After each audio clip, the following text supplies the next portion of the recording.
Hi everyone, our journal page, and I'm going to start with this image.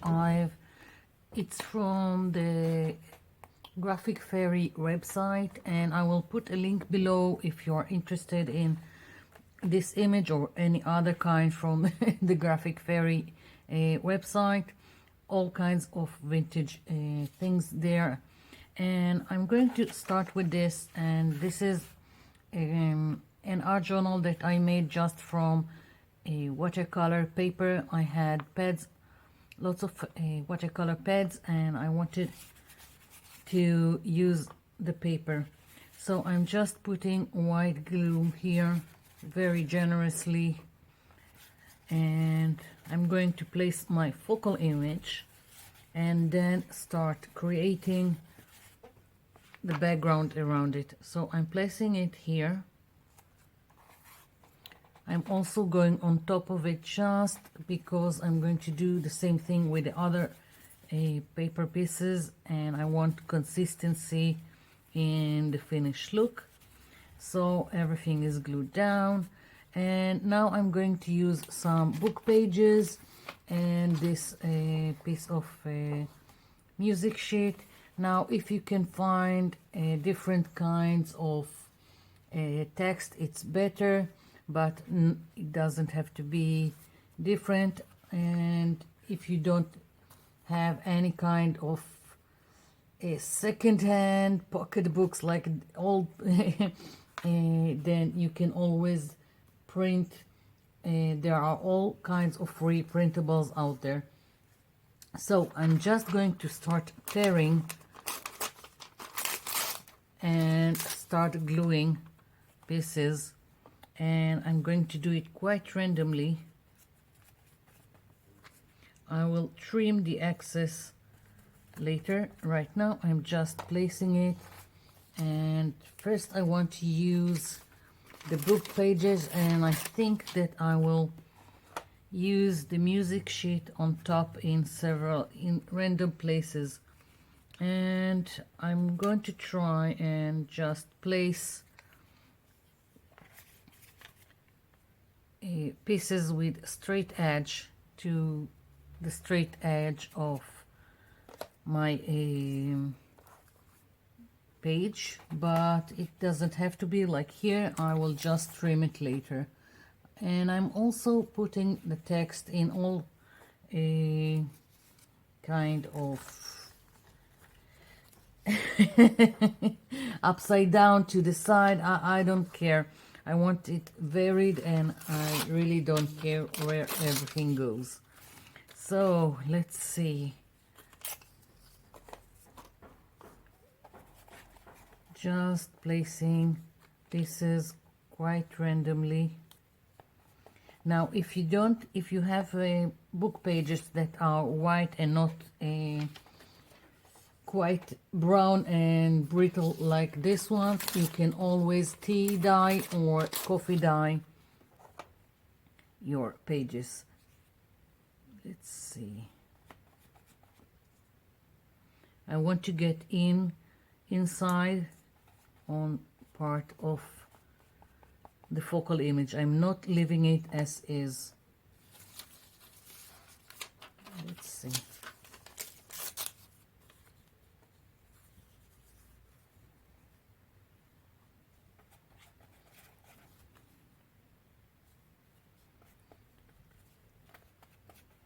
So this is going to take quite some time, but I want you to see what I'm doing. I'm not going to show the whole gluing because it will be forever. And let's see. So you see, I'm just changing and gluing as I go. The only thing that I do try to do is I don't want straight edges here. So if I have a straight edge here, I will try and cover it later, like putting something like this. And then I will take another piece and cover this thing, so I won't have a straight edge. But otherwise, I really don't care. It's really just gluing pieces and covering the background. And I can always go and put another piece and another piece until I'm satisfied with what's going on. So let's see, let's do just a little bit more, and then I will go and just finish it off camera.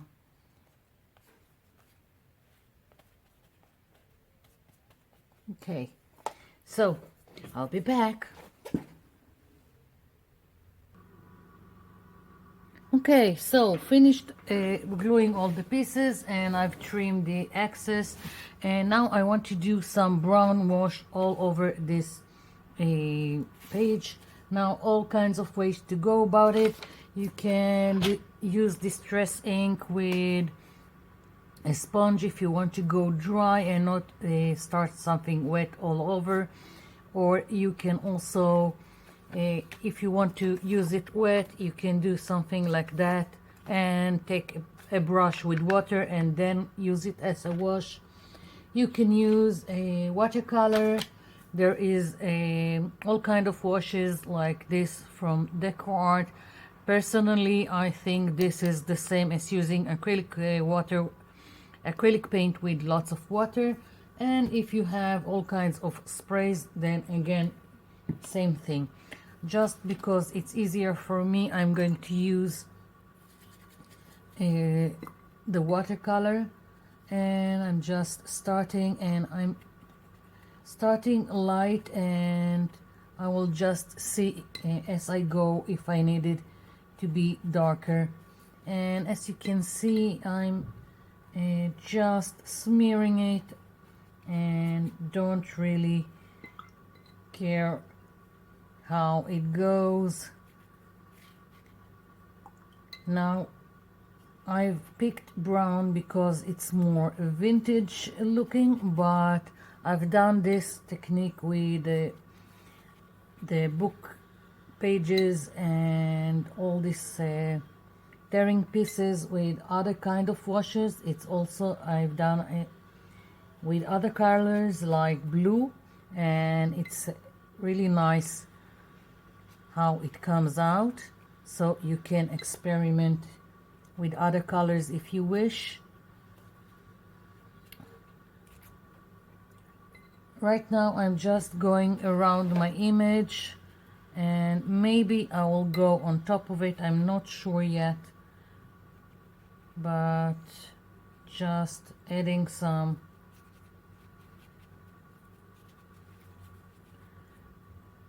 right now just for the background.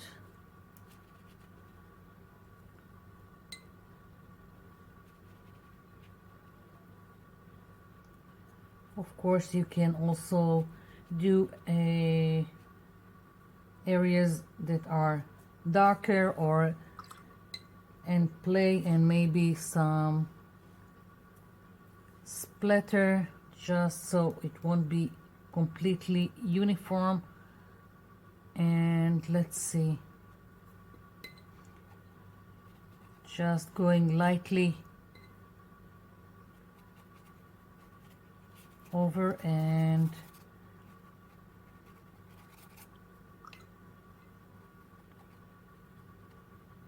I'm trying to do it without having too much of the brush strokes, but it doesn't really go.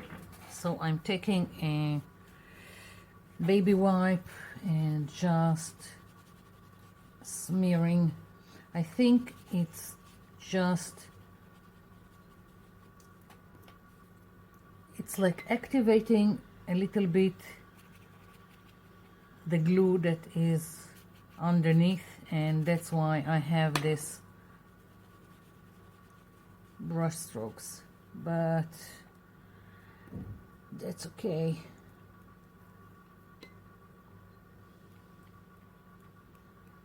Okay, so I've got this now.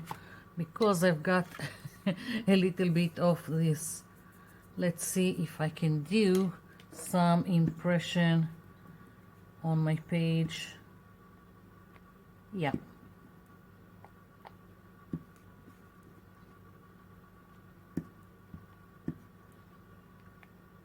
It's very subtle. I'm not looking for it to be too prominent on the page. Okay, and I can pick the rest and again do some splattering. And if I don't like it, I can also just absorb it with the baby wipe. Okay, so I've got this. Now what I need this to be completely dry before I continue, so I'll be back.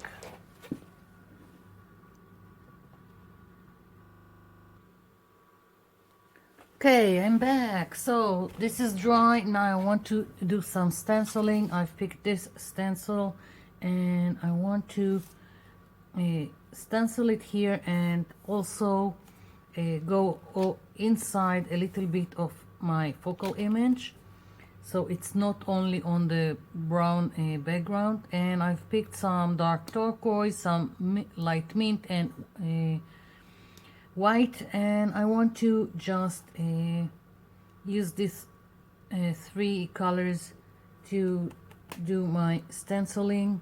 I don't want a solid color, it's not interesting. If it's a solid color, it looks flat. At least that's how I see it. I always use several colors when stenciling, and I'm just alternating between as I go.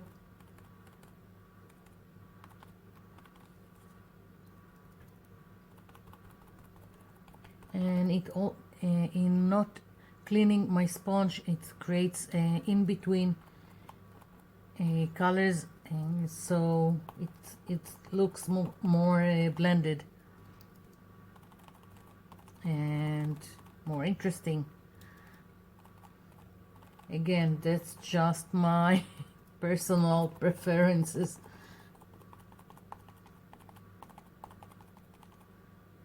I can also do one color first and then go in with the other colors. It's just up to you and how you like going about this.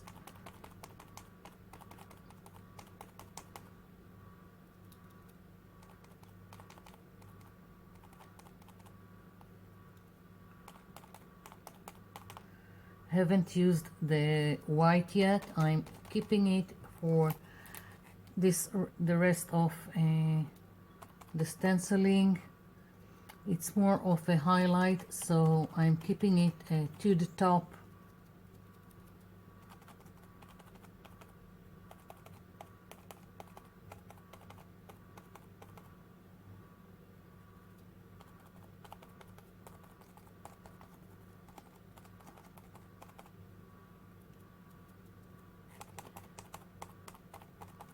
Let's see, lifting. Oh, I like it. Okay, so I want more of it, and some didn't. The really narrow spaces are difficult to get into. I want just a little bit more going like this, so I'm going to continue stenciling and then I'll be back.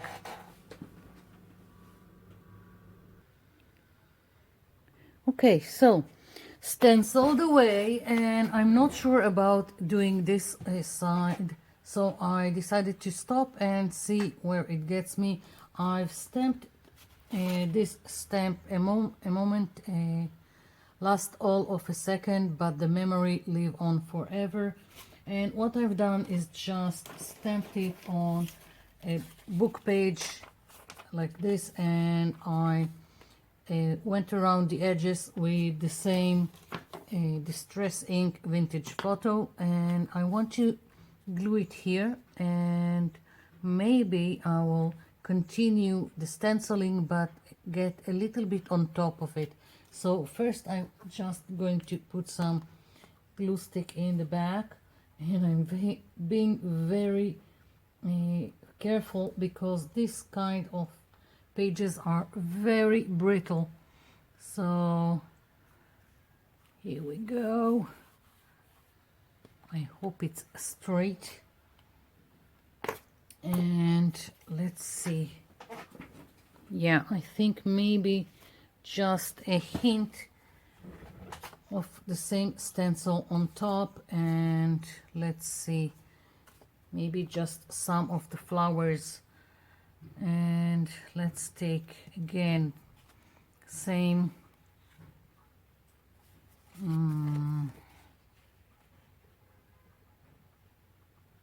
maybe I don't want it to cover the writing, so I'm just placing it like this. And let's see, maybe a little bit, nope.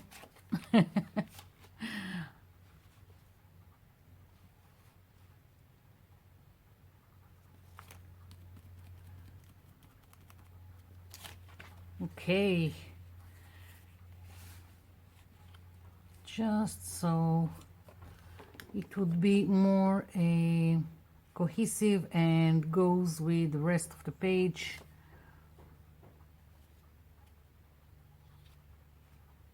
And not completely out there.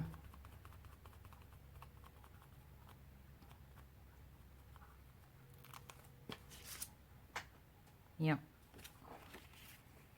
Each time I'm just picking another segment of the stencil that can work. Do I want to stencil here? I don't know.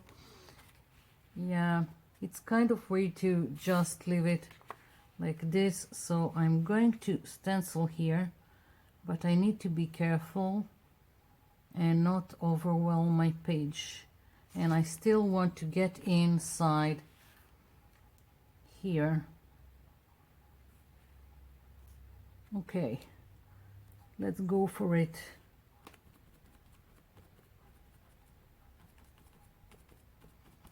What's the worst that could happen? I'll have more leaves on this page.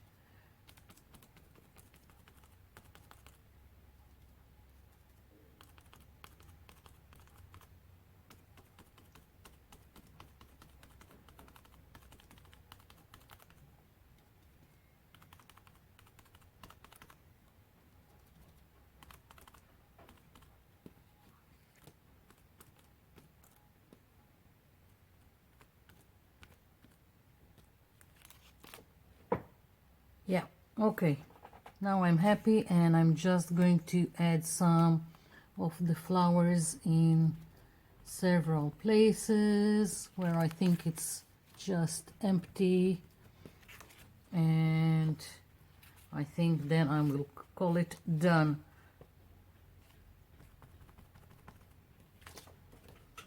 Okay, that's it. I'm not adding anymore. This is it. I like it. So that's my page. I really like it. I hope you do too. And thank you for watching. Thank you for leaving the comments down below. And I'll be seeing you in my next video. Bye for now.